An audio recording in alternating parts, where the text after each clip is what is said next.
nako sa mga problema, ang kasakit kaya kwanta. Pag-abot nako atong adapita, dili na napuno nako sa mga problema, ang kasakit kaya kwanta.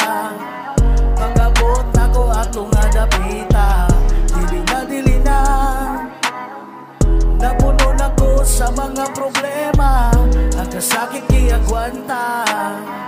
Pag-abot nako atong adapita. Sa unang pag-abot atong lugar nga huot, mga problema ni sabot, kasakit na di masabot. Bisyo ang unang dahilan, bilya na ako nabiyaan, apan wala kong gipasagdan. Sa Diyos nga amahan, usa mananing sinuganan sa kinabuhi nga. Pagkasubayon ta, nga kauban siya, usa malipay ta, nga anaa siya. Ayaw pawala o paglaom, may kahayag pa. Dili na napuno nako sa mga problema, ang kasakit kaya kwanta. Pag-abot nako atong adapita, dili na napuno nako sa mga problema, ang kasakit kaya kwanta.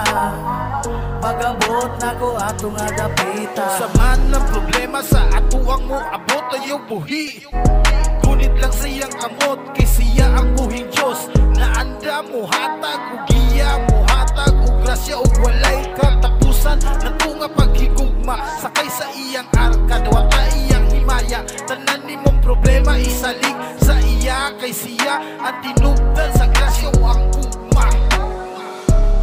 Dili na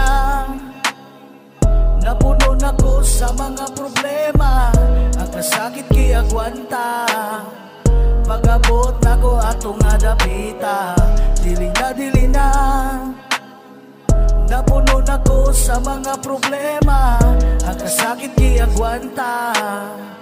Pag-abot nako atong adapita. Nga pala si Mecca ang isa sa kanila, ang problema ko at ang problema nila iisa mula nung ako'y hirap na hirap asa pagkalulong. Sa aking bisyo na naging dahilan sa pagkakulong, naiwanan ng pamilya o kay bilis, makalimot mga pagkakamali dahil sa bawal ng gamot. At ngayon dinuldugan ng pagkaligaw ng landas, dinig ng Panginoon ang pagsubok ko'y nagwakas.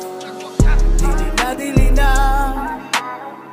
napuno nako sa mga problema, ang kasakit kaya kwanta. Pag-abot nako atong adapita, dili na napuno nako sa mga problema, ang kasakit kaya kwanta. Pag-abot nako atong adapita.